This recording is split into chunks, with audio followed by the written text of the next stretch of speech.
Hello and welcome to the Westcity Church podcast. If you'd like to get to know us more, find us at westcitychurch.com.au. We really hope that you're encouraged by today's message.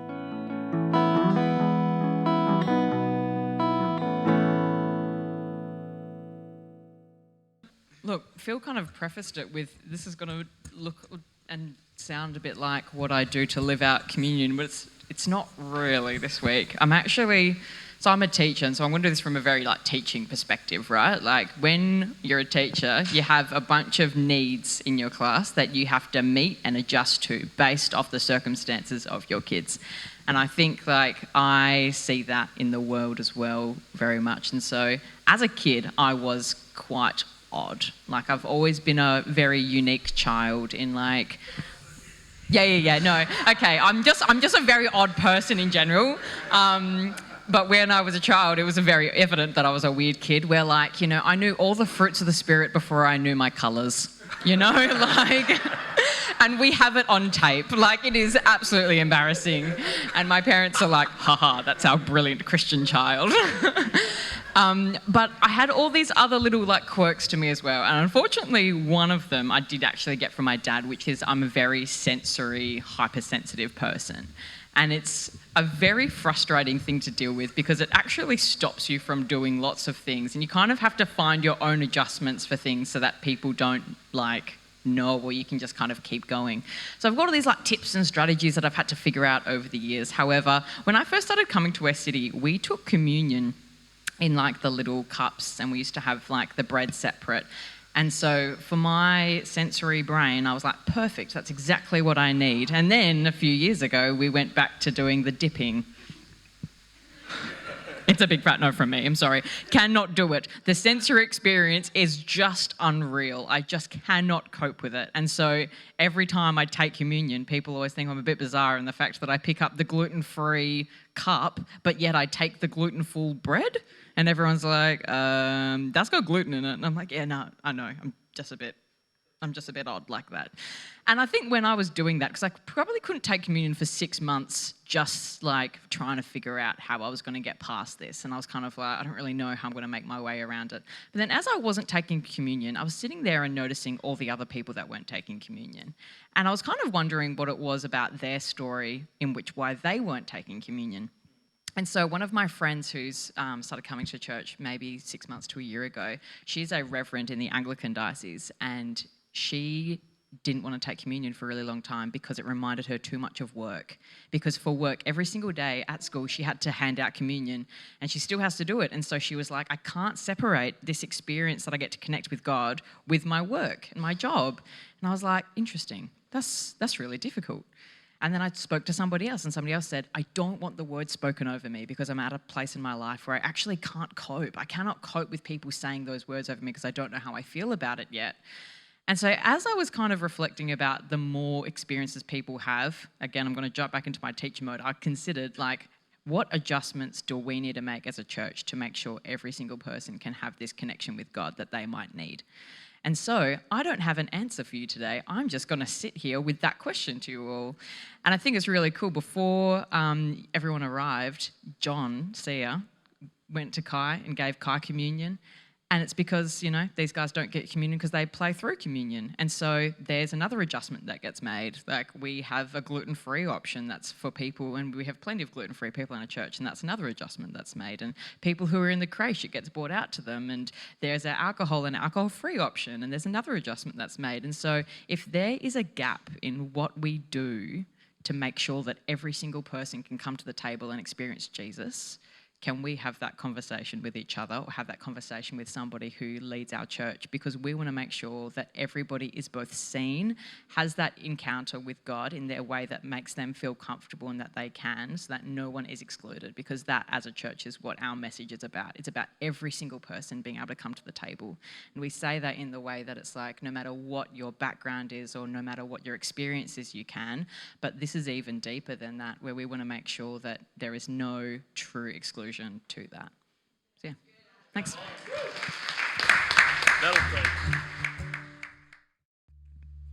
Please grab a seat. I'm just going to pray as we do. God, we want to thank you for this opportunity that we get to come together, to build each other up and encourage each other to outbursts of love and good deeds as we follow the way of Jesus. And not in some detached, rule-keeping way, but relational, knowing that you love us and you care for us. And moment by moment, you are restoring and healing us in relation to ourselves, in relation to each other, in relation to this world that you love so much. And as we look at the story of Amos today, we pray that our hearts would be moved, shifted, that we would see something of your magnificence, your goodness, and be challenged deep in our bones. In Jesus' name, amen. Oh, thanks.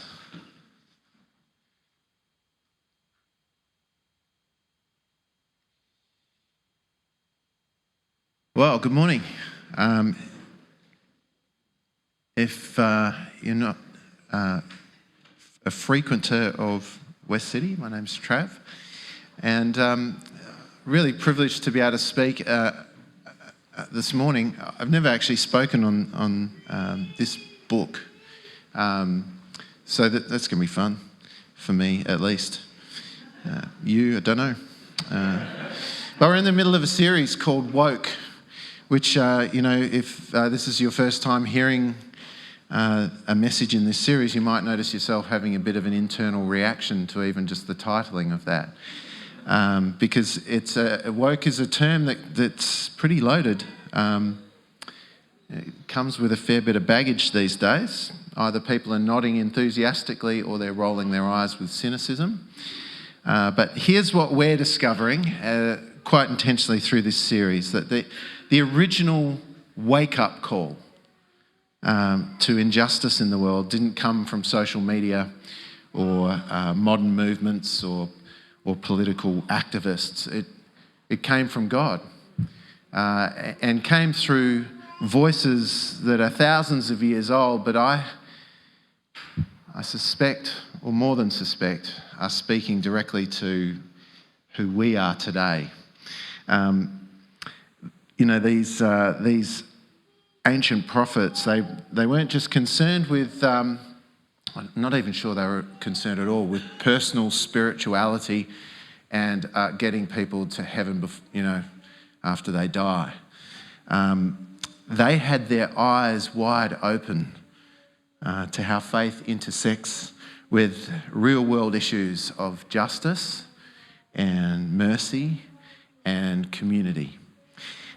They were calling people to truly see, to wake up to injustice, to wake up to God's heart for those that are on the margins, to wake up to the gaps between religious performance and authentically lived out faith.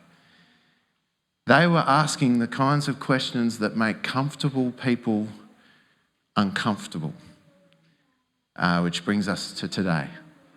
Amos, a shepherd. So picture this, 750 BC. I know that's a pretty easy reference point for us all. You're living in the northern kingdom of Israel, not the little southern kingdom of Judah down south, but the big, successful, prosperous kingdom of the north that had Samaria as its shining capital. Life's good. It's actually really good. It's never been quite as good. King Jeroboam II is on the throne, not the toilet, although he probably did that too. Coroma, dual flush. But in this case, what we're talking about, he was on the throne. He was the king of the day. And under his leadership, Israel had reached its largest geographical size in history. So the economy's booming. The military's strong. And the key superpower of the day was Assyria. And they were dealing with their own internal problems. So they weren't really bothering anyone else at this point. So trade is flowing, cities are growing, wealth is accumulating, and everyone knows why. Because God is on our side. God God's on our side, because we don't hear that anymore. God is on our side. That's why we're prosperous. God's blessing us. Obvious. We're God's chosen people. After all, we have the covenant, they would have said. They've got the law. They've got temple practices. They've got the right bloodline, right beliefs, right rituals. And you look at their prosperity, go back to Deuteronomy, blessings and curses. If you follow me, I'll bless you. If you don't, you'll be cursed. So if you follow me, the orchards will grow, crops will flourish. If you don't, fields will be barren. So then we look at our prosperity and it just makes sense. God's on our side. Yeah. Their success, apparently, is evidence of their faithfulness. Their prosperity is because God is blessing them. Or so they think. I mean, this is thousands of years old, and yet it is right now. So into this world of prosperity and urban sophistication and economic growth and religious confidence walks a shepherd from Tekoa, which is like the middle of nowhere in the southern kingdom, not even the right kingdom. He's not from the north, which is the prosperous one. He's down south. He's from Denmark. Dope smokers, wasteoids, And in walks this, I'm not saying, Amos did not smoke dope. Just for the podcast. Well, not that we know of. Anyway, I had a late night last night, so I could say some really random things today. Anyway, Tekoa, middle of nowhere, wrong kingdom. Okay, so then here's Amos, right? And the thing about Amos, surname, Quito, I'll just leave that with you. Amos Quito. Anyway, so I don't know, had to slip that in there. Thank you. It's not even in my notes. That was extra. You can take another lolly out of the offering. Anyway, so Amos. No, let's get back on track. Now here's the thing about Amos. He's not even qualified for this job as a prophet, right? So he pretty much tells us this in the text. So he is totally underqualified for this role as a prophet. He basically says, I am no prophet. I didn't even belong to a brotherhood of prophets. I am a mere shepherd. I am a dresser of fig trees. I am a pruner. I'm a pruner. I'm a shepherd and I'm a pruner. And that's his LinkedIn profile right there. That's it. You can imagine him at a networking event. Amos standing with his plastic cup of warm, unwooded Chardonnay, cube of cheese, suspiciously stacked onto a toothpick with a thing that resembles half a gherkin. Standing there. Someone says, what do you do? Oh, prune trees. I'm a pruner. And sometimes God tells me things that makes whole nations feel uncomfortable. What do you do? I'm a venture capitalist. It's awkward. Talk about awkward. As I was driving here, I actually remembered I went to this party. It was really awkward. Well, it didn't start that way. It was a great party. It was like it was a 40th birthday for a mate, and anyway, I start this conversation. Now I don't like parties. Okay, so you'll find me in the corner of the room. I'm an extroverted introvert.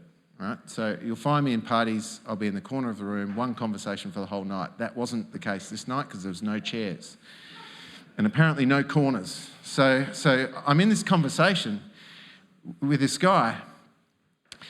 And it quickly becomes apparent, I don't know this guy from Adam, and it quickly becomes apparent that he's a really passionate follower of Jesus. but he probably overstepped a few marks in kind of relational appropriateness in a party setting, to the point where he told me he was just going to pray for me in the middle of this party. So he did. He laid his hand on me and he started praying. And I've got my little creature's pale ale in one hand. Literally had a cube of cheese suspiciously stacked onto a toothpick, and I'm standing there quite awkwardly going, "Where's my wife?" So he starts praying for me, and it's really building up momentum. And then he finishes the prayer with, "And you shall be known, and you shall be known as Trevor, man of God." And now I'm having an existential crisis in the middle of this party because my name's not Trevor. I'm Travis, and I don't even like the name Trevor. No offense to Trevors in the room, but I've never been a Trevor, and I don't want to be a Trevor. And now, apparently I'm Trevor, man of God. That's what my kids call me, and he walked off and just left me with my cheese and my... Anyway, Amos. That story had nothing to do, except it was awkward. You know when you're struggling for content? No. So it's awkward here because Amos doesn't just not have the qualifications. He's not just coming from the wrong side of town. Amos sees things that the comfortable people in Samaria don't want to see. And he starts to name it. He sees that the way that things are working in Israel, in this northern kingdom, haven't always been the way things have worked. There was actually a time, not that long before, where Israel was different. Israel used to be what we might call more of an egalitarian society. It was still patriarchal, but in egalitarian in the sense that land belonged to families. It was passed down through inheritance systems that were designed to prevent exactly what was happening in Amos's time, which was the concentration of wealth and power in the hands of a few elite.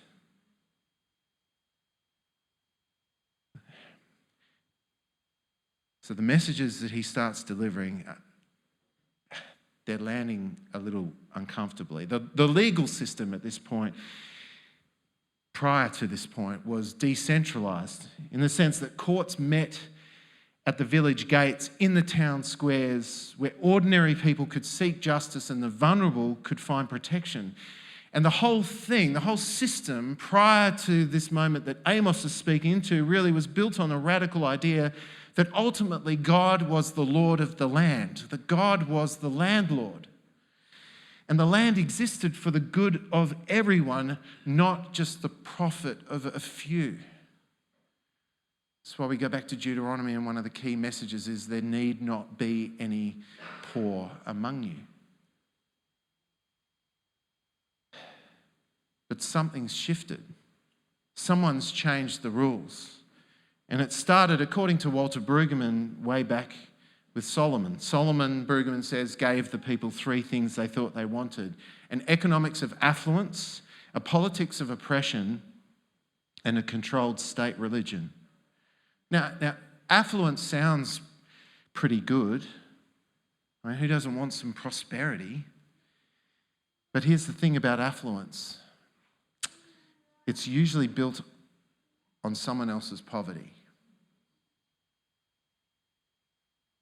Politics of oppression, well, that's just what you need to maintain affluence. You can't have the wrong people getting too uppity. So you need to control the polity. You can't have comedians calling out oligarchs, lest their shows be cancelled. Controlled religion, well, that's perfect. Religion that makes the powerful feel good about their power tells the poor that their poverty is somehow part of God's plan, or just doesn't consider the poor at all. Because all we're focused on is the blessing of our prosperity. How much does that sound like the world we live in? How much does that sound like my world? My world, not just the world out there. So Amos looks around 8th century Israel, sees what's happening when you build a society on those three things. And he says in Amos 6, we read, Amos chapter 8, verse 4. He says, "Hear this, you who trample the needy and do away with the poor of the land, saying, when will the new moon be over, that we may sell grain, and the Sabbath be ended, that we may market wheat, skipping on the measure, boosting the price, cheating with dishonest scales, buying the poor with silver and the needy for a pair of sandals, selling even the sweepings with the wheat." He looks around, he sees a society built on those three things that Walter Brueggemann names. And he sees people being sold for silver and the needy for a pair of sandals. He sees the wealthy living in luxury while the poor are crushed. He sees courts that have been corrupted by bribes. He sees an inheritance system that's been replaced by centralised land ownership that exploits peasants for profit. And he's letting them know. And it's uncomfortable. Because if you're benefiting from the system, why would you want to critique it? If you're benefiting from it, why would you want to critique it? If you're at the top, why would you have a bias toward the bottom? That's like asking Gina Reinhardt to advocate for mining royalty increases, or asking maths producers to admit that they specifically scout people with daddy issues because stable relationships don't make good television. They're not going to do it. They're not going to do it because if you're benefiting from the system, why would you want to critique it? Amos has what Richard Rohr calls the view from the bottom, or a bias toward the bottom. Amos sees things differently because he's standing in a different place. Now, here's what breaks his heart. This isn't what Israel was supposed to be. Israel was supposed to be the nation that showed the world what a community based on God's justice looks like. They were the people who remembered, or were supposed to remember, what it meant to be slaves in Egypt. They were the people supposed to remember what it meant to have experienced liberation.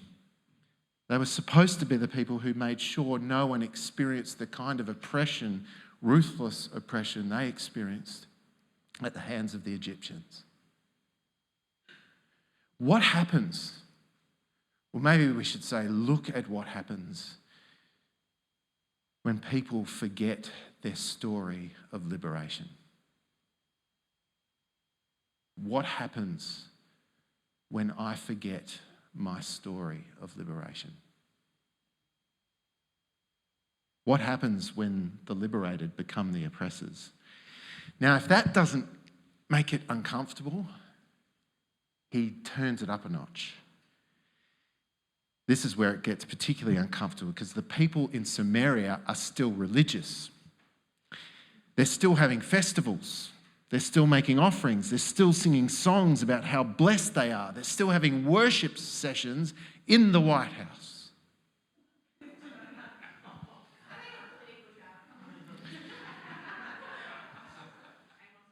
Their prosperity has convinced them that God is pleased with them and that God is on their side.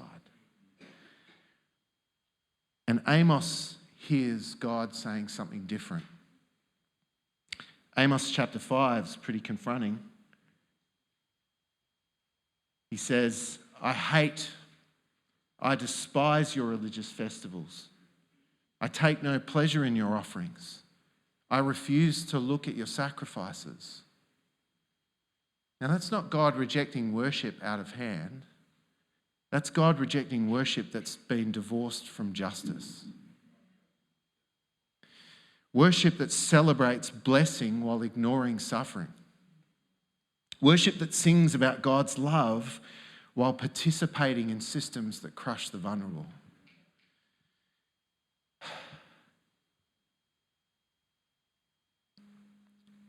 That's why I find I love playing music here. But sometimes I find it really hard.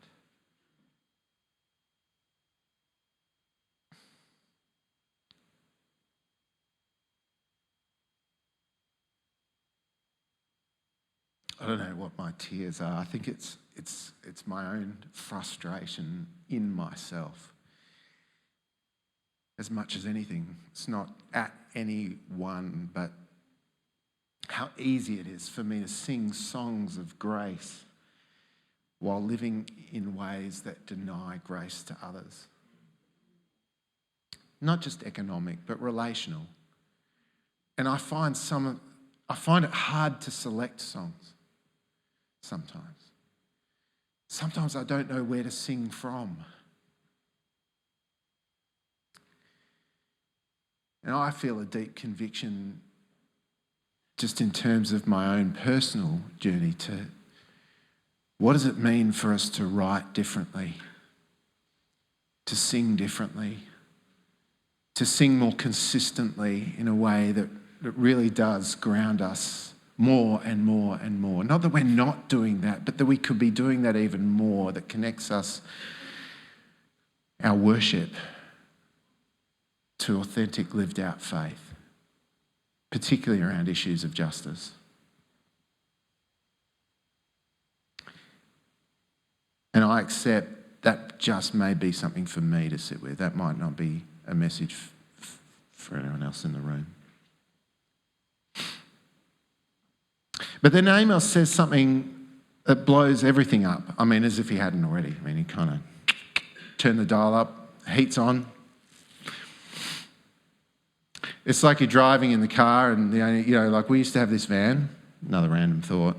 We had this van, kept overheating on long runs, and the only way we could, like it was an old high-ace kind of van, and the only way we could keep it cool was to run it in the middle of summer with a heater on, because that cooled the engine. That's what Amos just does, right next. Because Amos then says something, and he says in chapter 9, verse 7, "Are you Israelites the same to me? Are not you Israelites the same to me as the Cushites, declares the Lord?" The Cushites are kind of like what we would name as Ethiopians. Those in Ethiopia today. So, are not you Israelites the same to me as the Cushites? He's speaking to Israel, God's chosen people, the ones who know that they're special, the ones who have all the right beliefs and practices and heritage, the ones who basically have got God's favourite tattooed on their arm, except they're not allowed tattoos. But God, through Amos, asks them this question: are not you Israelites the same to me as the Cushites? Which is basically God saying, you know how special you think you are? You are, and you're not. I mean, that's like finding out your mum's been telling the neighbour's kids that they're her favourite. But then God keeps going. Did I not bring Israel from the land of Egypt, and the Philistines from Caphtor, and the Arameans from Ker? He's just named 2 enemy groups. That's like discovering that God's been operating multiple immigration programs. While you thought you were the only refugees God cared about, turns out God's been running a whole multicultural exodus system and operation. God's basically saying, yep, I liberated you from Egypt, but I also moved the Philistines out of their house and the Arameans. I'm divine removalist. I'm the OG Grace Brothers. God says to them, I am involved in other people's stories that don't look like you, talk like you, act like you, believe like you, even don't like you. God cares and loves other people who might not align with how we see the world. This is the scandal that Amos brings. God's heart is bigger than our categories. God's love is wider than our nationalism.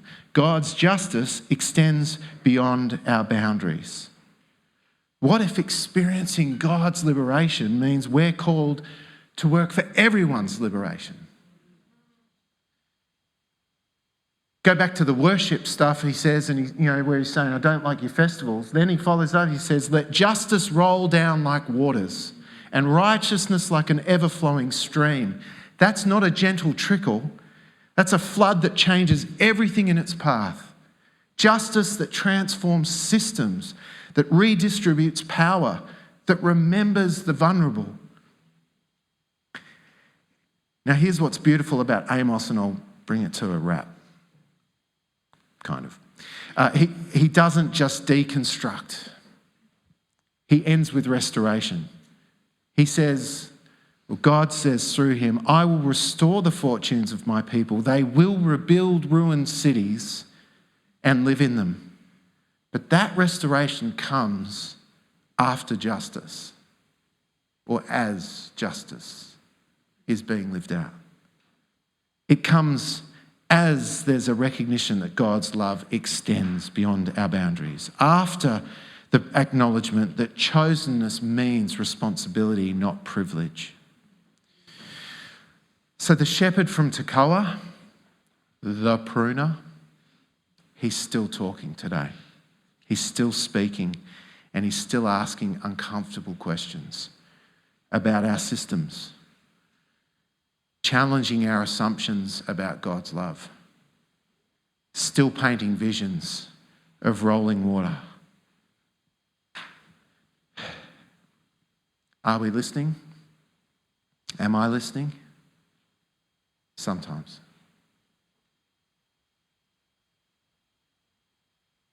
Am I willing to let what I hear change what I see? Honestly, I'm not sure. I want to.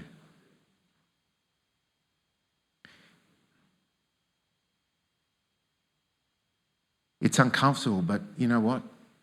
If it's not uncomfortable, if we're not uncomfortable with how expansive God's love is, if we're not challenged by how inclusive God's justice is, and if we're not stretched by how wide God's liberation extends, we might not be hearing the prophet's voice. We might still be living in Samaria, celebrating our prosperity while the shepherd from Tekoa tries to wake us up.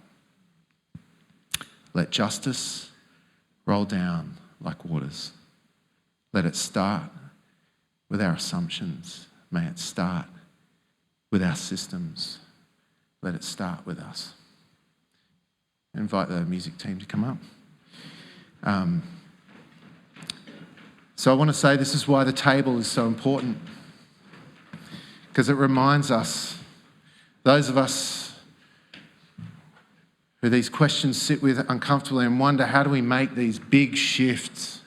We make them meal by meal, moment by moment, interaction by interaction with the God of grace who meets us with patience and who opens up our eyes to see just enough that we can cope with to make the change we need to change. And we don't do it alone, we journey with others down the aisle. The voices like Stu and Ash, like Kai, like so many in this community who I think have a different view to the one that I allow myself to see from, whose voices I hear remind me of the voices because they've been willing to see with a bias toward the bottom, who move me incrementally as I come to remember my own liberation story and reconnect to it, of what it means to live out that liberation story. So, this is the table, not of the church, but of the Lord, and it's made ready for those who love God and for those who want to love God more. So come. You who have much faith and you who have little. You who have been here often and you who have come for the first time. You who have tried to follow and you who have failed. Come, because it is the Lord who invites you. It's God's will that those who want Christ should meet him here.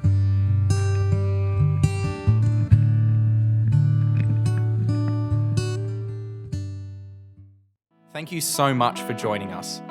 Each week at West City, we say a benediction together. We do this because we believe that the purpose of the church is to be a caring community for the world, and that as we go and serve others, we enter into Christ's work of welcome, restoration and healing, both for us and others. We believe that in doing so, we get to see and encounter Christ. So let's say the benediction together. We come together as the church to be reminded of the go of Christ.